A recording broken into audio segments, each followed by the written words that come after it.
Bismillahirrahmanirrahim. Assalamualaikum warahmatullahi wabarakatuh. Kami buka kembali lagi kepada sesi pembelajaran PPKB tentang penilaian sikap, pengetahuan dan keterampilan. Kami dari kelompok 3, saya sendiri Damsi dari Bandar Lampung dan Ibu Ana Damayanti dari Muara Enim. Sebelum kita lanjutkan pada pembahasan materi yang akan terjadi pada sesi ini di pengamanan lingkungan, terlebih dahulu kami akan membahas tentang apa sih landasan atau dasar hukum dari kegiatan pelaksanaan PPKB ini. Pada dasarnya yang terpenting adalah yang pertama Peraturan Menteri Agama Republik Indonesia Nomor 38 Tahun 2018 tentang PKB Guru di bab 1 pasal 1 ayat 1. Dan terakhir, dasar kami dalam menyusun materi ini adalah modul desain pelatihan dan materi PPKB GPAI Dirjen Pendidikan Islam DIPAI Kemenak RI tahun 2021. Tujuan sesi ini, ketiga pengembangan penilaian sikap dan pengetahuan dan keterampilan, ini ada 6 Bapak Ibu sekalian. Pertama, menganalisis perencanaan penilaian sikap. Yang kedua, kita akan mengidentifikasi jenis-jenis penilaian sikap. Yang ketiga, kita akan mengetahui atau mengidentifikasi tentang teknik jenis-jenis penilaian pengetahuan. Terus kita akan belajar menyusun instrumen penilaian pengetahuan dan dilanjutkan dengan mengidentifikasi teknik-teknik penilaian keterampilan dan akan mempraktikkan penyusunan instrumen penilaian. Nah, adapun tahap penyajian yang akan kami lakukan pada sesi ini ada 5 penyajian Bapak Ibu sekalian. Diawali dengan struktur materi tentang teknik penilaian sikap. Dilanjutkan teknik penilaian sikap ini nanti ada 3 Bapak Ibu sekalian akan kami jabarkan dari perencanaan sampai dengan tekniknya masing-masing. Nanti kita akan praktik terlebih dahulu konsepnya membuat penilaian sikap sesuai dengan pengalaman Bapak Ibu di sekolah masing-masing. Sehingga materi kita tidak satu arah pada akhirnya gitu. Kita akan kembalikan menjadi 2 arah diskusi satu sama lain. Setelah Bapak Ibu memahami dan kita semua memahami tentang penilaian sikap, kita lanjutkan ke materi yang kedua, yakni teknik penilaian bagian pengetahuan. Nah, di teknik penilaian pengetahuan ini setelah kita sama-sama memahami yang tentunya tidak asing lagi, pastinya Bapak Ibu melakukan penilaian tentang pengetahuan siswa, sehingga ya pasti anak-anak didik kita itu mendapatkan lapor hasil pembelajaran anak didik baik di tengah semester maupun semester. Lanjutkan dengan praktik membuat instrumen penilaian pengetahuan baik dalam bentuk pilihan ganda, uraian, soal benar salah, menjodohkan dan isian. Lanjutkan dengan kembali lagi setelah kita sama-sama mempraktikkan dan ada mempresentasikan tentang hasil karyanya, maka kita akan lanjutkan ke teknik penilaian terakhir, itu teknik penilaian keterampilan, yakni tentang unjuk kerja, proyek, portofolio dan produk. Ya, baik Bapak Ibu hadirin sekalian, sebelum kita masuk ke dalam materi peta konsep, nanti insya Allah konsepnya Pak, izin kami hanya menyampaikan konsepnya. Kami akan kalau ketika dicarakan secara langsung, maka saya akan memberikan ice breaking dengan mendirikan seluruh hadirin peserta, dengan memberikan peserta berhadap-hadapan satu sama lain dan menutup matanya dengan kedua telapak tangannya, dengan hitungan ketiga memberikan ekspresi terbaiknya.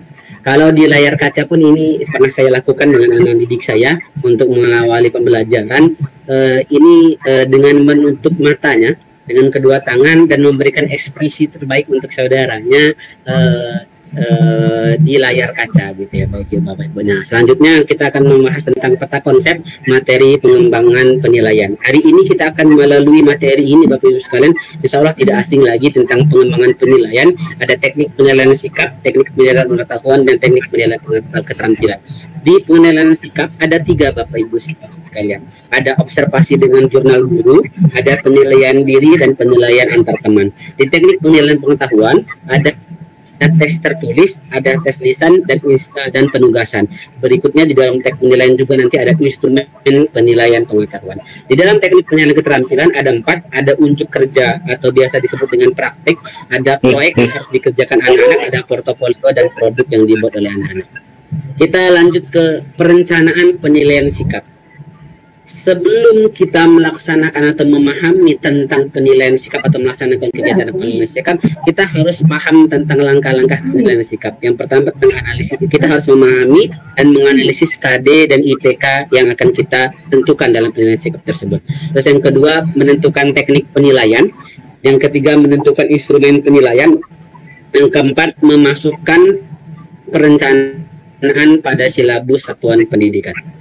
Nah, di teknik penilaian sikap. Nah, di teknik penilaian sikap ini yang pertama ada observasi dengan jurnal. Nah, observasi dengan jurnal ini dalam pengamatannya, dalam asumsi kita bersama dalam pelaksanaannya, menganggap semua peserta didik itu berperilaku baik. Sehingga yang dicatat itu adalah siswa yang berperilakuan sangat baik atau positif, dan yang dicatat itu adalah siswa yang memiliki perilaku kurang baik atau negatif.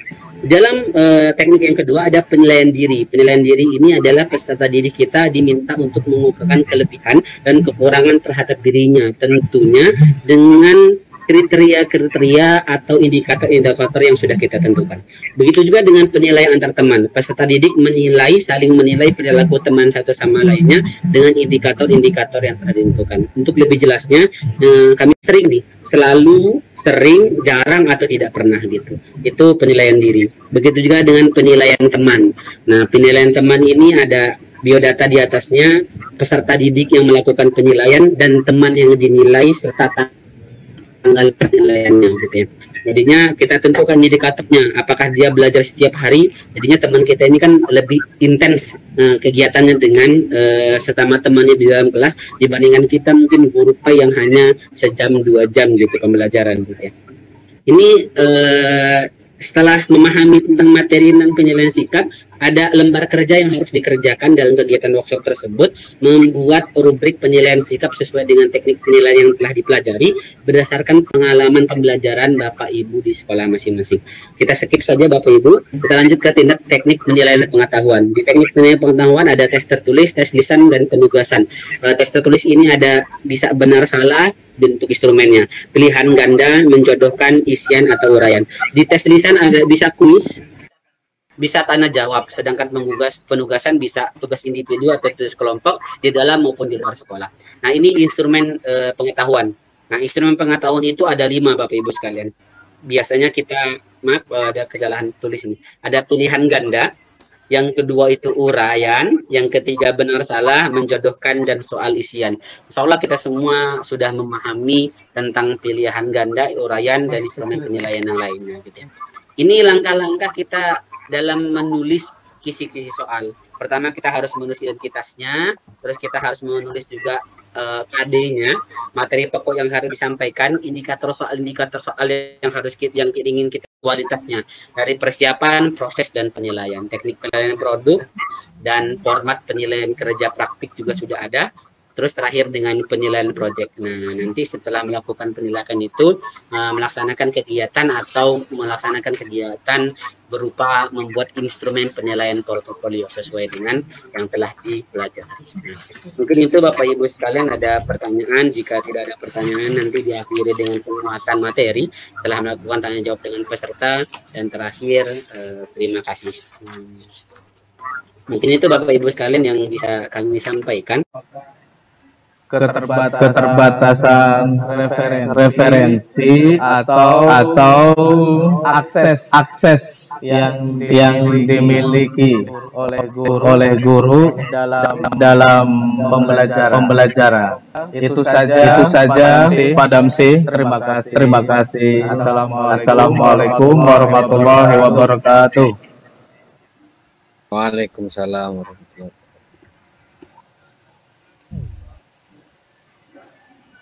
Mohon maaf Bapak Ibu, ada yang bisa menyimpulkan pertanyaan dari Pak Bagus, karena kan suaranya 2 kali. Terus dari pertanyaan itu dari materi sumber yang beliau baca itu ada 75%, mengambil alih dan sebagainya macamnya. Nih yang bagian inti pertanyaannya apa ya Pak Bagus? Kata Bagus. Iya. Disimpulkan aja. Inti pertanyaannya apa ya Pak? Intinya ya. Intinya keterbatasan referensi dan akses guru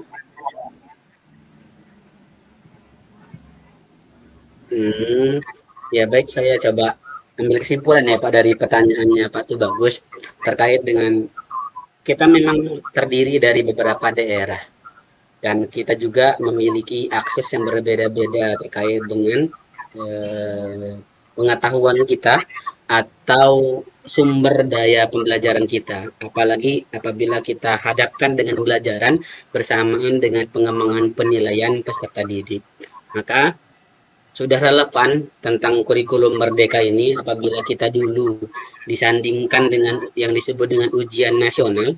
Ujian nasional ini dibuat oleh pusat dengan soal yang sama antara satu siswa dengan siswa yang lain dimanapun berada. Sedangkan dalam proses pembelajaran, dalam akses daya dukung, dalam penentuan kriteria capaian minimum peserta didikan ada kompleksitas, ada daya dukung, ada intake-nya siswa gitu. Dalam pemahaman siswa itu mendukung sekali.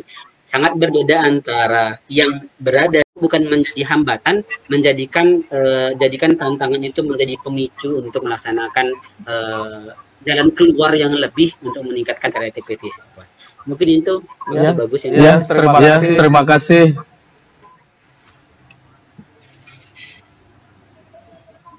Izin Pak Damsi. Ya Bu. Iya.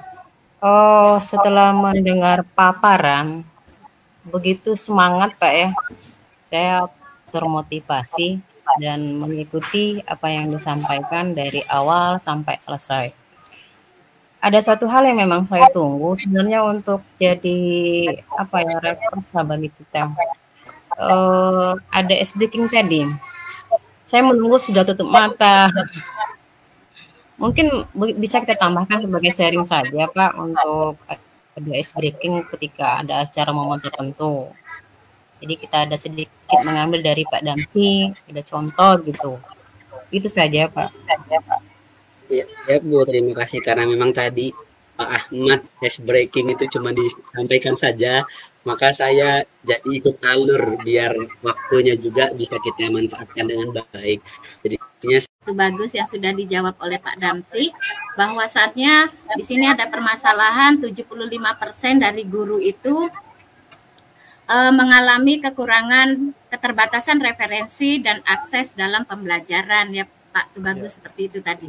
Di sini mungkin kita bisa mencarikan solusi, tentunya kalau sampai 75% ini suatu permasalahan yang sangat besar dan kapasitas kita di sekolah kita dulu. Kita bisa mengundang narasumber yang memang mumpuni, misalnya dari Dinas Pendidikan atau dari LPMP yang mungkin akan memberikan arahan atau ilmu yang berubah seperti itu Pak ya. Bisa mengadakan kita pelatihan, bisa mengundang dengan instruktur nasional misalnya untuk melatih kita mengetahui supaya kita tidak tertinggal referensi dan dalam pembelajaran. Ini saja Pak. Ya Bu, terima kasih.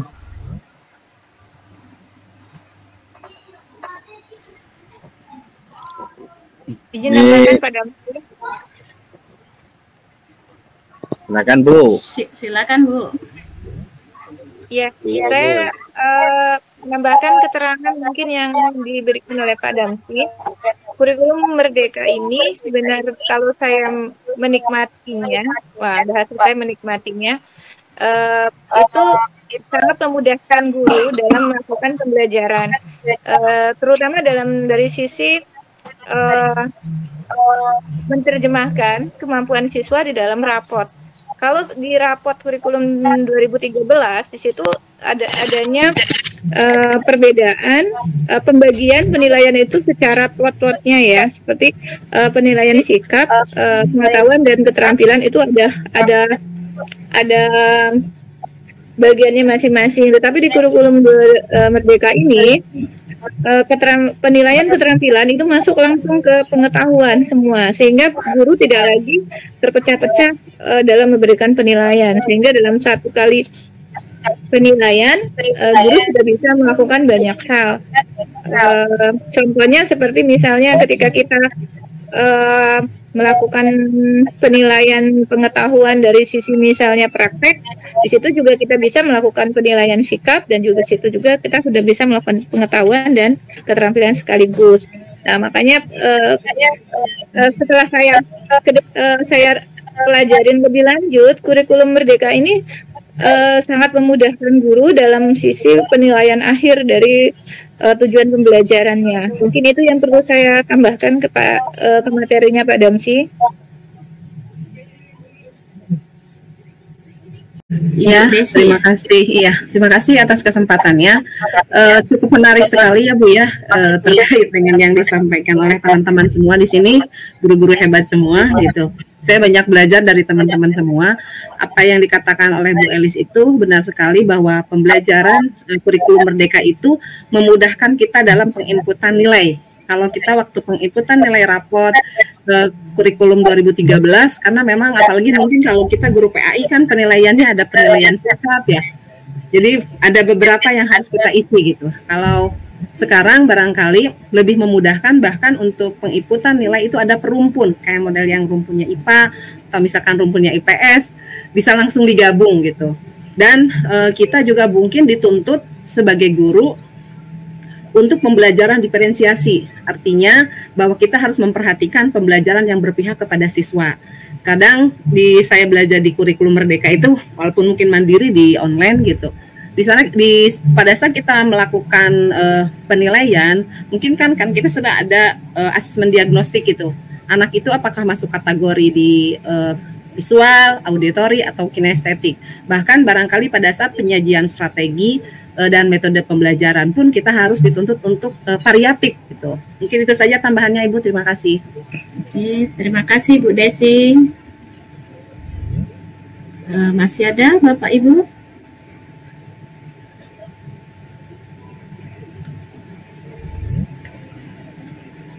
Kalau tidak ada lagi, kami kembalikan ke Pak Sugeng.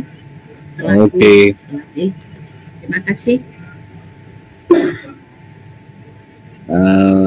Baik, itu kita beri aplaus untuk kita semua ya. Ya. Luar biasa. Tadi penampilan dari kelompok 1, kelompok 2, dan kelompok 3. Dari yang saya amati dan kemudian saya simak, saya merangkum beberapa hal yang mungkin bisa jadi masukan, namun pada secara keseluruhan sudah berisi tentang resume atau isi dari modul yang dipilih. Baik Bapak Ibu, yang pertama terkait dengan yang kelompok 1, yaitu kelompoknya Pak Adirawan dan Pak Ahmad Husin. Susunan atau alur dari bahan tayang itu secara keseluruhan sudah mengikuti pedoman iCare, yang mana saya yakin karena mungkin ini keterbatasan waktu, sehingga tahapan-tahapan itu agak sedikit maksudnya tidak tersempurnakan ya, walaupun secara yang di situ sudah terlihat.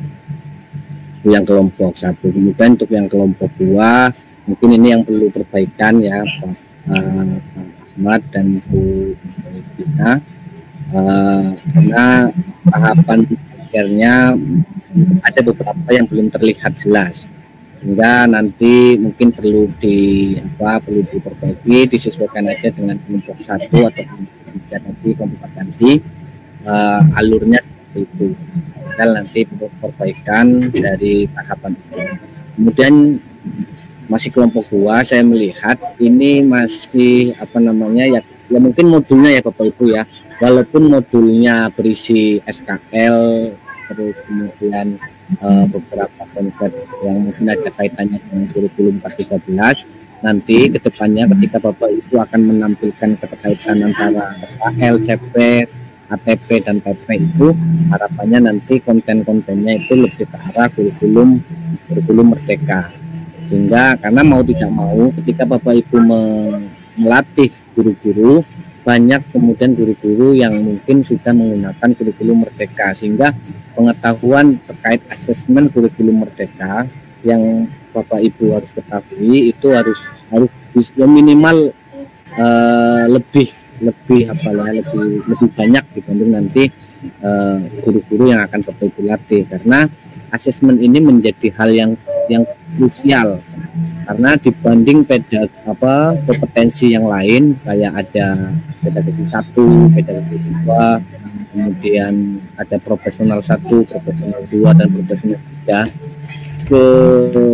eksistensi dari pedagogi 3, asesmen ini yang sesuatu yang vital, sehingga menjadi penting bagi kita betul-betul memahami konsep asesmen di kurikulum Merdeka. Betul. Terus yang terakhir Pak Damsi, terkait dengan tayang-tayang, saya sudah melihat secara tahapan itu sudah sesuai dengan tahapan care, dan juga walaupun ya karena mungkin keterbatasan waktu ya, karena koneksinya tadi belum terlihat karena mungkin karena waktu, dan juga pada refleksi ya, baik di kelompok 1, kelompok 2 dan kelompok 3 ini, walaupun Bapak Ibu nanti akan memberikan tahapan refleksi secara sebentar, itu perlu tetap dimunculkan nanti ketika pada prakteknya, karena refleksi ini bisa menjadikan sebuah alat untuk kita bersama-sama sejauh mana proses pelaksanaan kita melatih atau proses pelaksanaan kita melakukan pembelajaran itu sudah mengena atau belum. Itu terkait dengan tanggapan bahan tayang dengan alur bimtek.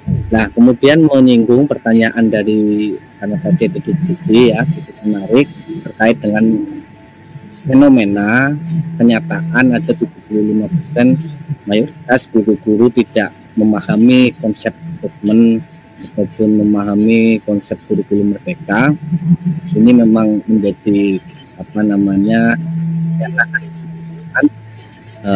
yang memang tidak dipungkiri, karena apalagi di beberapa daerah yang mungkin baru beradaptasi atau baru paham tentang kurikulum K13.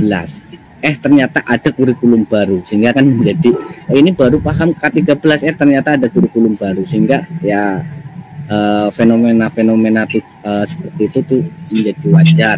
Namun ada hal yang menarik bagi saya ketika pemerintah mengeluarkan kurikulum Merdeka ini. Kenapa? Karena sebenarnya ketika kita aktif Bapak Ibu, itu ada platform yang memang di situ membahas tuntas tentang IKM. Mungkin Bapak Ibu pernah mendengar platform PMM. Ada yang sudah ikut PMM Bapak Ibu? Belum tuntas. Pak. Udah pernah sampai tuntas Pak, belum aksi nyata. Nah, di PMM itu Bapak Ibu, itu dari konsep IKM, filosofi, dan juga asesmen, perencanaan, dan lain sebagainya dari struktur kurikulum Merdeka itu ada semua. Sehingga Bapak Ibu jangan khawatir, dimanapun Bapak Ibu berada, kita masih ada sinyal internet ataupun jaringan akses ke internet. Bapak Ibu tak usah khawatir dengan referensi. Ketika kita aktif, ketika kita terus ingin belajar secara mandiri, maksud saya secara mandiri, pemahaman ataupun konsep IKM baik nanti di asesmen itu sangat cukupi melalui PMM itu. Berbeda dengan kurikulum sebelumnya, ketika pemerintah menggelontorkan kurikulum baru tidak diikuti adanya aplikasi itu. Dan saya melihat IKM ini ya, walaupun pemerintah melakukan itu, tapi dia menyediakan juga platform untuk kita melatih diri atau terus belajar agar bisa memahami itu dengan baik secara mandiri, yaitu melalui platform PMM ya, atau Merdeka Mengajar. Nah, platform mengajar Bapak Ibu, ketika sudah menyelesaikan 9 modul itu, atau di situ ada 12 atau berapa, itu insya Allah Bapak Ibu akan benar-benar memahami konsep asesmen ataupun 75% itu bisa teratasi ya. Jadi bagaimana langkah kita memulai? Langkah kita memulai adalah kita mulai dari diri kita, Bapak Ibu. Kita di kelas, bagaimana kita di sekolah, di sekolah, kita mulai dirilah mengikuti PMM dan membuat aksi nyata. Nanti setelah tidak langsung, guru-guru yang berada di lingkungan sekitar kita itu akan mengikuti juga, sehingga nanti dalam satu sekolah semuanya bisa belajar secara mandiri melalui PMM. Tapi memang hal seperti itu tidaklah mudah, apalagi yang menganggap pelatihan daring mana enak lah dan sebagainya ya. Tapi saya yakin perubahan kecil Bapak Ibu yang dimulai dari diri Bapak Ibu di sekolah, insya Allah akan bisa memberikan dampak yang baik dan juga bisa mengurangi kenyataan 75% yang tidak paham dengan kurikulum yang baru ini, sehingga Bapak Ibu bisa memanfaatkan platform PMM itu. Ya pelan-pelan saja Bapak Ibu, PMM itu diikuti, tidak harus cepat. Karena terus ada pertanyaan lagi, Pak, bagaimana ketika jaringan susah? Nah, tidak usah khawatir Bapak Ibu, PMM ini pun modulnya bisa diakses secara offline. Nanti saya kasih kepada Bapak Ibu, kasih link untuk Google Drive atau link folder terkait dengan modul-modul PMM. Jujur saya pun memahami IKM ini Bapak Ibu secara mandiri begitu. Kita melihat modul-modul yang di PMM, pelan-pelan membaca, mendengarkan video-video yang disampaikan di dalam PMM itu. Nah, dari situlah kita mulai bisa sedikit-sedikit memahami ya. Ini menambahkan tadi yang sudah dijawab oleh Bapak Ibu semua. Jawaban Bapak Ibu semua sudah sangat bagus ya. Ini hanya sekedar penguatan referensi ketika Bapak Ibu ingin mendalami terkait dengan konsep kurikulum merdeka ataupun asesmen di kurikulum merdeka ya. Jadi begitu Bapak Ibu, karena mau tidak mau kita juga harus memahami itu, karena apalagi kita nanti akan melatih guru-guru yang mungkin sekolahnya sudah menggunakan itu, sehingga ya minimal kita punya pengetahuan di situ terkait bagaimana sih bagaimana sih asesmen di IKM dan seterusnya. Mungkin itu penguatan yang bisa saya berikan.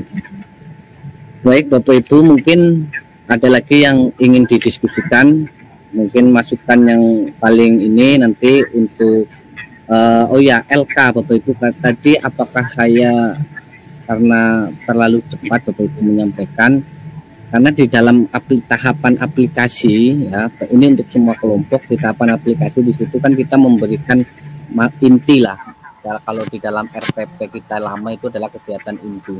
Nah, di dalam kegiatan inti itu kan ada penyampaian materi, ada nanti diskusi, ada dan juga LK. Tadi saya melihat, atau karena terlalu cepat saya agak kurang melihat posisi LK-nya seperti apa. Mungkin kalau sudah ada di Bantayang ya alhamdulillah, namun kalau jika belum, Bapak Ibu sematkan LK-nya di situ, karena nanti itu akan jadi bahan diskusi ketika pada tahap aplikasi Bapak Ibu melatih atau mendiseminasikan ke guru-guru yang lain. Mungkin tambahannya itu apa? Ya silakan Pak Juli, gimana? Izin Pak menyampaikan masukan. Tadi memang ya Pak, izin menyampaikan masukan. Memang tadi memang ada beberapa kelompok yang memang menyampaikan LK-nya juga. Terus ada juga yang belum. Nah, kalau maksud saya itu biar untuk menyempurnakan sebelum tugas kami kelompok 1 sampai kelompok 3 ini dimasukkan ke dalam kantong tugas, bagaimana kalau kami share bahan tayang kami ini ke grup pembelajaran Pak. Nanti kalau misalnya memang Bapak ada koreksi dan sebagainya macamnya, mungkin bisa japri salah satu kami atau bisa dikoreksi di dalam grup itu Pak. Jadinya nanti pas dimasukkan ke dalam kantong tugas, kami setelah melakukan sinyal bisa disempurnakan lagi gitu Pak. Baik dengan masukan-masukan Bapak gitu. Ya, baik. Boleh Pak Damsi. Terus ini satu hal, Bapak Ibu ketika bingung ingin memasukkan LK-nya seperti apa, Bapak Ibu boleh memakai LK yang Bapak Ibu kerjakan. Bapak Ibu kan setiap ada tugas itu kan ada LK. Nah, Bapak Ibu boleh mencontoh LK itu untuk kemudian nanti, karena apa? Secara konsep sebenarnya kan nanti kami dari pelatih provinsi ini kan membekali Bapak Ibu bagaimana nanti Bapak Ibu bisa menjadi pelatih daerah yang bisa mendiseminasikan materi kita yang sama ini. Sehingga Bapak Ibu boleh menggunakan LK yang kami gunakan di dalam LMS Bapak Ibu, atau kalau Bapak Ibu punya LK sendiri ataupun punya kreativitas sendiri, boleh menggunakan LK yang Bapak Ibu. Namun pada substansinya ketika Bapak Ibu meniru LK yang kami gunakan, karena secara materi kan nanti sama juga ketika Bapak Ibu melatih daerah, sama juga tentang materinya sama, modulnya sama, dan semuanya sama, sehingga Bapak Ibu boleh menggunakan LK-LK itu untuk disematkan di bahan tayang Bapak Ibu. Begitu. Ini boleh Pak Damsi nanti ini dimasukkan aja di grup kita, nanti kita diskusikan bersama. Ada lagi Bapak Ibu?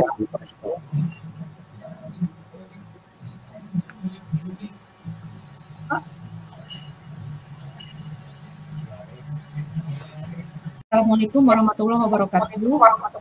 Waalaikumsalam warahmatullahi wabarakatuh. Saya Hilya dari Lebak gitu ya Pak ya. Pengalaman kemarin gitu, karena kita kan baru menggunakan perkenalan dari dengan IKN ini gitu ya. Iya. Dan di sana ada profil pembuatan pelajar Pancasila itu ya. Bagaimana ketika pelajaran dari itu merupakan pelajar yang sepenuhnya karakter dengan nilai-nilai Pancasila. Nah, kemudian yang menjadi masalah itu ketika kemarin itu di lapangan terjadi ketika pengisian rapor. Iya. Kan sebagai guru mengalami sempat bingung gitu ya, karena memang kami dipaksakan untuk harus bisa nilai rapor itu gitu Pak. Itu bagaimana dengan pengalaman teman-teman yang lain atau kaitannya dengan yang tadi gitu. Dan sepertinya tadi yang P5 ini kurang disinggung Pak. Terima kasih, mohon maaf. Assalamualaikum warahmatullahi wabarakatuh. Waalaikumsalam warahmatullahi wabarakatuh. Putus-putus suaranya, ada yang bisa ini Kak? Bapak Ibu yang mungkin mendengarnya secara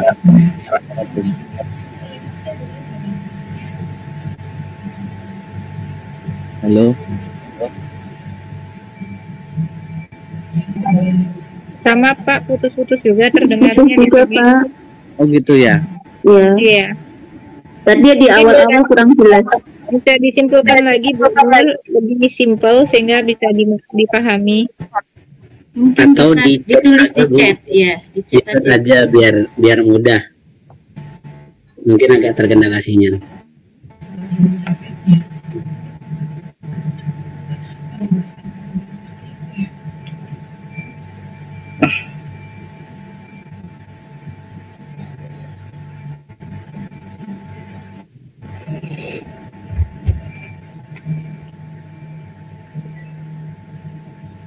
Mungkin sambil menunggu Bu Hilya menulis di kolom chat, ada lagi Bapak Ibu memilih atau mengisi nilai di raport terkait dengan proyek profil pelajar Pancasila ya Pak. Ya. Betul Pak, dengan proyek yang P5 itu Pak, gimana gitu Pak? Jadi terkait dengan profil pelajar atau P5 proyek itu adalah menjadi bagian dari kurikulum Merdeka. Nah, bagaimana penilaian proyek? Sebenarnya kalau P5 ini sebenarnya bisa dilaksanakan itu sifatnya tuh serentak Bapak Ibu. Jadi bisa melalui beberapa kegiatan yang memang di situ adalah kolaborasi dari berbagai guru yang memang namun dia ditugaskan, dalam arti ada beberapa proyek yang nanti Bapak Ibu diperintah atau bertanggung jawab terkait dengan proyek tersebut. Contoh, semisal sekolah kami melaksanakan proyek ini pada tahun ini pada semester 1 itu baru 3 proyek yang ditampilkan, karena itu kan proyek ini jangka waktunya itu panjang sampai satu tahun, sehingga kami bagi-bagi untuk tahun semester pertama ini. Kami di sekolah itu membuat tim kepala sekolah membentuk untuk pelaksanaan proyek ini. Memang tidak semua guru terlibat, ada beberapa guru saja yang dilibatkan. Khusus kalau untuk guru kelas 10 memang semuanya terlibat karena memang mengajar di kurikulum Merdeka itu. Namun guru-guru yang lain hanya ini. Nah, apa yang dilakukan adalah kami membuat beberapa kegiatan, misal katakanlah kita tentang P5 yang tentang Bhinneka Tunggal Ika, atau terkait dengan kebinaan dan wawasan global. Nah, Bapak Ibu bisa mengemas nilai proyek itu, profil itu dalam bentuk kegiatan seperti apa. Kalau kami lakukan adalah kegiatan PTA, penerimaan tamu ambalan. Jadi ketika ada perkemahan tamu ambalan itu, kami integrasikan dengan profil pada Pancasila terkait dengan Bhinneka dan wawasan global itu, sehingga disambung-sambungkan begitu. Nah, bagaimana penilaiannya? Penilaian tentu ya kita melihat dari keaktifan peserta didik dalam mengikuti kegiatan tersebut. Jadi tugas kami masing-masing wali kelas yang mendampingi peserta didik untuk mengikuti PTA itu semuanya dijadikan sebagai bahan penilaian. Begitu, Bu. Nah, untuk proyek-proyek lainnya ya biasanya ini dibentuk bersama dengan kepala sekolah. Biasanya kepala sekolah yang langsung membentuk tim untuk pelaksanaan kegiatan proyek tersebut. Ya, tidak harus sama Bapak Ibu, masing-masing sekolah boleh merancang proyek penguatan profil Pancasila itu sesuaikan dengan kondisi dan juga latar belakang sekolahnya, lingkungan sekolah dan budaya di sekolah masing-masing. Intinya begitu, karena tahapannya itu kan kita memilih temanya seperti apa, setelah itu merancang proyek, setelah itu merancang modulnya, setelah itu pelaksanaan, nah terakhir baru evaluasi. Itu tahapannya begitu. Jadi sifatnya kolektif kolaboratif terkait dengan proyek. Jadi awalnya kami memahami proyek itu adalah masing-masing guru, ternyata tidak Bapak Ibu. Dulu kita memahami proyek, ada proyek ini, jadi kita yang membuat proyek itu ternyata tidak, tapi ini adalah kolaboratif, satu tim atau ya diberi pertanggungjawaban lah, sekolah membuat tim untuk pelaksanaan rancangan dari penguatan begitu. Mungkin salah satunya di sini ada yang sekolah penggerak Bapak Ibu. Kalau sekolah penggerak itu wajib hukumnya itu pelaksanaan itu. Ada Pak. Ada Pak. Sekolah penggerak. Ada yang iya ada Pak. Nah, ya mungkin bisa menceritakan terkait dengan pelaksanaan proyek profil Pancasila untuk berbagi dengan Bu Hilya tadi. Kalau itu di tempat saya begitu. Silakan Bu.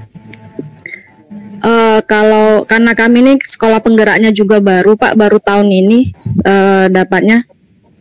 Kemudian untuk pelaksanaan proyeknya itu juga masih meraba-raba karena memang kami masih mencari-cari sumber yang lain untuk kegiatan proyek itu sendiri. Tapi dalam pelaksanaan semester 1 kemarin, kegiatan proyek yang kami pilih itu ada 2 kegiatan proyek. Satu itu adalah kegiatan proyek tentang kewirausahaan, yang kedua itu adalah tentang yang berkaitan dengan temanya diambil tentang bullying, gitu Pak. Nah, jadi pada pelaksanaan proyeknya itu entah ini benar atau salah atau memang masih perlu perbaikan, pada kegiatan proyeknya itu kami masih sistemnya adalah anak-anak itu mengerjakan proyek kayak kewirausahaan yang baru sudah selesai kan, kalau yang satunya masih jalan untuk nyambung ke semester 2. Yang ini menghasilkan produk gitu kan dari apa yang sudah dikerjakan anak-anak di dalam kelas. Tapi tidak tahu ini salah atau benar kan untuk kegiatan proyek di P5. Tapi dalam proses penilaiannya itu kami tidak menilai produknya, tapi menilai kemampuan anak dalam kolaborasinya, kemudian kemampuan anak dalam bisa bekerja sama, kemudian bisa melihat apa yang dihasilkan itu, karena pengolahannya kan ke arah sampah gitu Pak. Ya, betul.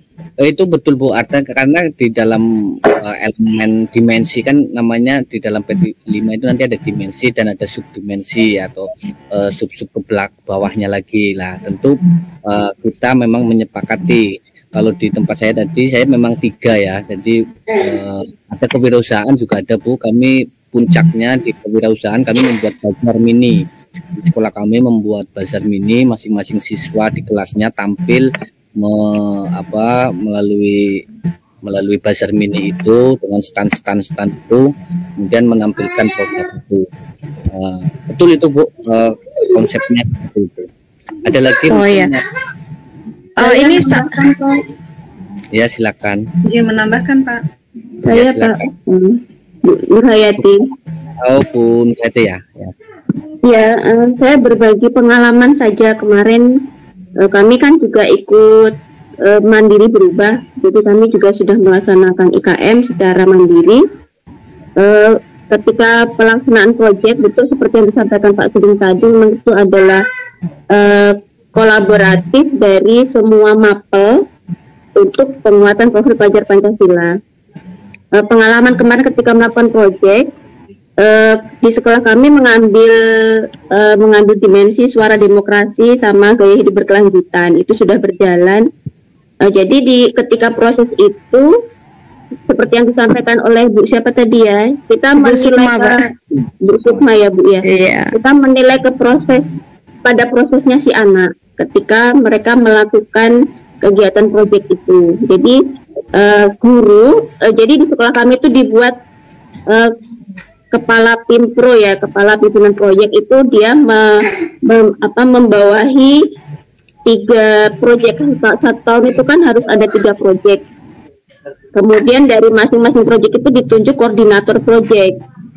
Nah, koordinator proyek itu kemudian membuat tim, yang timnya itu diambil dari semua guru mata pelajaran yang mengajar di kelas 10.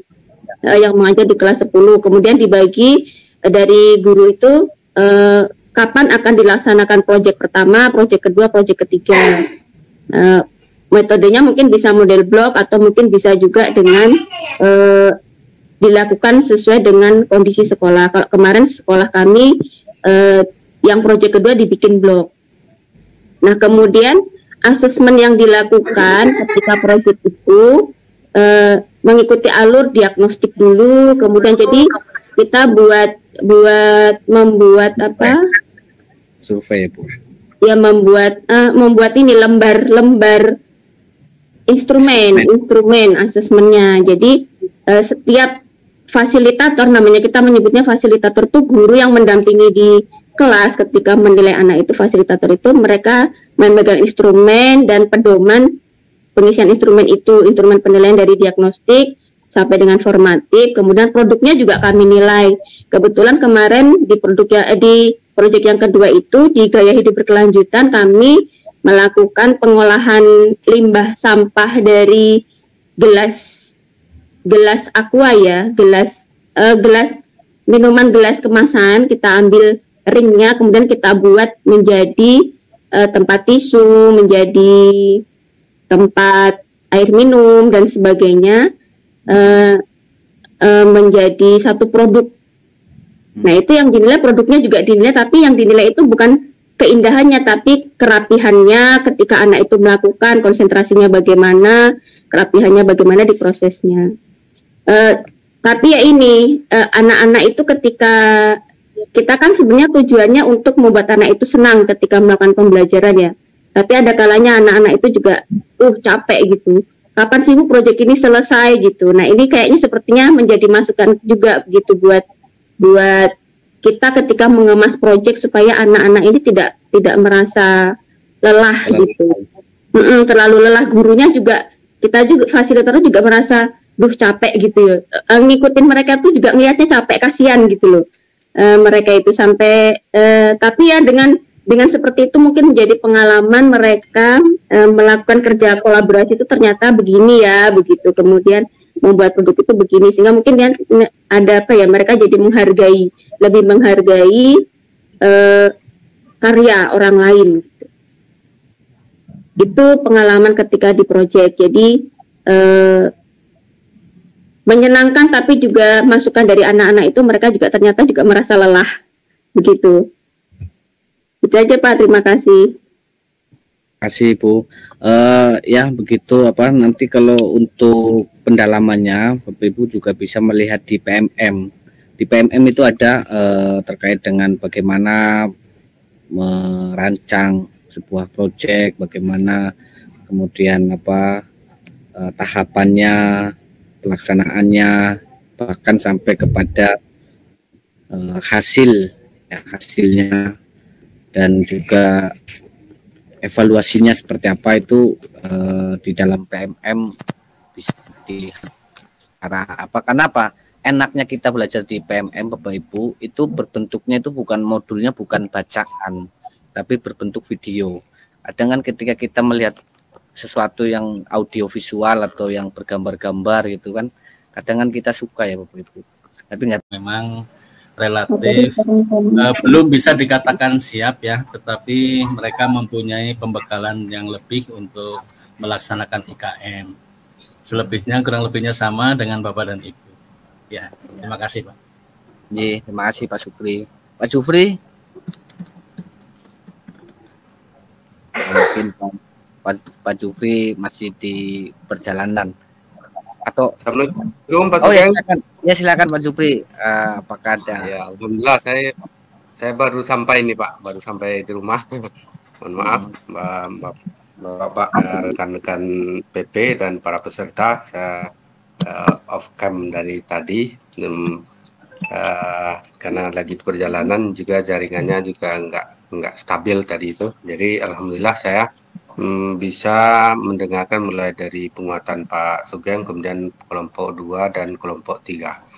Jadi alhamdulillah kalau saya dengar penyampaian materinya sudah sesuai dengan yang kita harapkan. Ini sudah gaya pelatih daerah betul ini ya. Insyaallah ini Bapak-bapak peserta sukses menjadi pelatih daerah ya nantinya. Amin.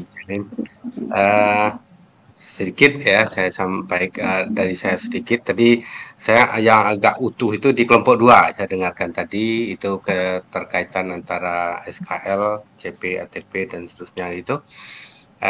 Mungkin kalau saya dengar itu memang agak simpel, penyampaiannya simpel tapi padat ya, bagus. Cuma ke depan ya ini untuk yang lainnya juga, karena yang kelompok 3 itu ya agak lumayan ya detail penyampaiannya. Nah, kemudian kelompok 2 itu memang simple, tapi ya itu kalau bisa dilengkapi dengan contoh ya, itu kan keterkaitan SKL ya, biar real ya, penyampaian kita betul-betul real. SKL standar kompetensi lulusan itu jelas, itu ada output, ada outcome-nya kan kayak gitu. Jadi muaranya kan ke sana, itu juga kita pertegas, kita perjelas ya, itu kan. Ini untuk Bapak untuk melatih nantinya itu kan lebih terkhusus ke materi kita PPAI ya, itu kan. Kalau outputnya ya mungkin penguasaan materi, nilai rapor yang bagus, mungkin dapat sertifikat, penghargaan. Kalau outcome-nya ya itu kan keterpakaian ilmunya di masyarakat kan itu. Mungkin itu. Jadi itu memang ya saling berkaitan ya sama SKL, sampai kalau itu di SKL-nya itu muaranya, kalau yang di tengah-tengahnya itu proses, kalau asesmennya itu ya penilaiannya kan itu. Jadi ya itu mungkin lebih dirinci, lebih di real kan ya, contoh-contohnya itu kalau saya lihat. Kemudian secara umum saya lihat ya semuanya udah bagus-bagus ya penyampaiannya. Insya Allah ya Bapak-Bapak sukses semuanya. Dan saya juga senang mendengarnya ya penyampaian Bapak-Bapak memang udah hebat dan memang ya Bapak-Bapak peserta ini memang betul-betul orang-orang yang sudah terseleksi menjadi seorang PD ya melatih daerah nantinya ya insya Allah itu. Itu Pak mungkin itu. Kemudian selanjutnya itu karena apa? Kalau materi itu kan dimodulkan lengkap itu kan ada. Jadi lebih Bapak-Bapak ya peserta itu penguasaan penyampainya, mungkin pembuatan PPT-nya, kemudian biar tersampaikan ya semua materi itu dengan waktu yang jelas, waktunya yang agak singkat, waktunya terbatas, tapi itu bisa tersampaikan ya. Kalau contoh ya kelompok 2 tadi yaitu mungkin juga karena faktor waktu yaitu disampaikan secara simpel, singkat, tapi sudah mengena ya. Sudah ada inti yang diambil dari penyampaian tadi itu. Itu Bapak sekalian. Jadi itu yang Pak Sugeng juga menyampaikan tadi, ICARE-nya ya, itu kan lebih dipahami lagi ya ICARE-nya itu Bapak-Bapak sekalian. Cuma itu Pak Sugeng, Bapak yang lain, Pak Sukri, penyampaian dari saya, tambahan dari saya. Ya mohon maaf sekali lagi saya tidak bisa mendengarkan secara utuh. Tadi kan ada di perjalanan dari provinsi Pak. Nah, Bapak saya dari provinsi itu 5 jam. Dari kegiatan di provinsi. Alhamdulillah ini baru sampai di rumah. Alhamdulillah juga bisa walaupun di ujung saya bisa juga sedikit ya menyampaikan beberapa hal kepada kita semuanya. Ya semoga kita semua sukses, Bapak sukses menjadi PD semuanya. Amin amin ya rabbal alamin. Amin. Mohon maaf. Assalamualaikum warahmatullahi wabarakatuh. Waalaikumsalam warahmatullahi wabarakatuh. Ya terima kasih pada ya karena beliau yang seperti Pak Jufri ini memang luar biasa Bapak Ibu, udah lintasnya udah provinsi terus antar provinsi. Kalau ibarat bisnya inilah antar kota antar provinsi ya Bapak Ibu. Sangat jam terbangnya udah sangat luar biasa dan bisa keberkahannya bisa kepada kita semua. Amin. Amin. Ya itu Bapak Ibu terkait dengan diskusi kita malam hari ini. Untuk hari besok kita akan sama-sama mendengarkan kelompok 4, 5, dan 6 ya. Harap tidak apa-apa Bapak Ibu nanti ketika diupload di kantong tugas ya artinya masukan-masukan dari teman-teman dari Pak Jufri dan Pak Jufri tadi bisa dijadikan perbaikan agar lebih baik. Boleh Bapak Ibu ATM apa yang Bapak Ibu peroleh nggak masalah ya, karena ATM itu adalah sesuatu yang halal ya, tidak dilarang. Karena di situ kita ada modifikasi, kecuali kalau kita hanya meniru saja tanpa ada modifikasi dan lain sebagainya. Itu untuk kita malam hari ini. Kemudian Bapak Ibu yang kedua perlu saya sampaikan Bapak Ibu, saya sudah mengupload semua tugas dan juga apa aja sampai kepada sesi modul yang ke-10. Jadi Bapak Ibu boleh menyicil mengerjakan semuanya ya. Kalau ada waktu buatlah mengerjakan semua, karena di tanggal 27 itu harapannya Bapak Ibu sudah bisa selesai semua prosesnya itu, baik dari resume tugas, resume, terus kemudian diskusi pelatih, yang ada diskusi pelatih itu saya sudah upload semua Bapak Ibu sampai ke sesi 10. Jadi Bapak Ibu boleh menyicil dari pagi, besok pagi atau apa, mana yang bisa terpegang, dan ini nggak masalah Bapak Ibu ya, dikerjakan. Mungkin itu aja.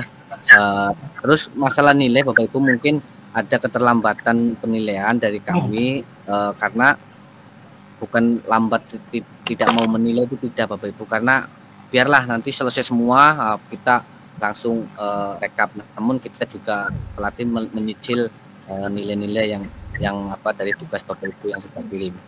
Ini itu ya Bapak Ibu, tidak ada lagi ya? Kalau tidak ada lagi. Cukup. Ada Pak. Ada, silakan.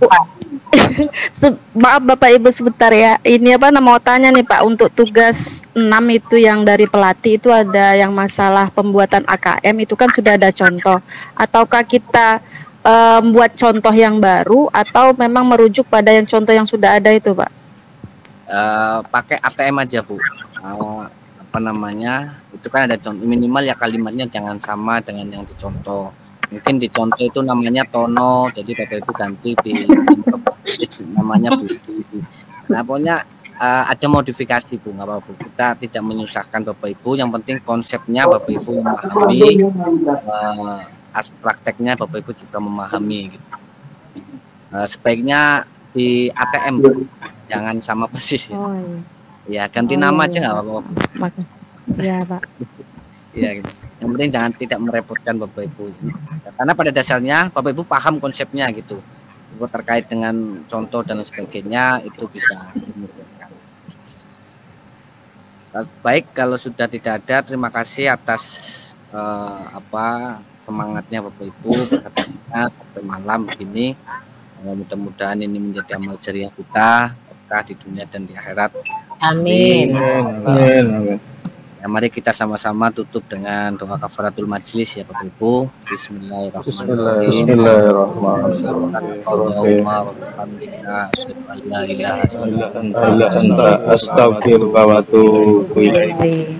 Terima kasih. Sampai ketemu hari besok ya Bapak Ibu. Jaga kesehatan, jangan sampai kendor. Sekian, assalamualaikum warahmatullahi wabarakatuh.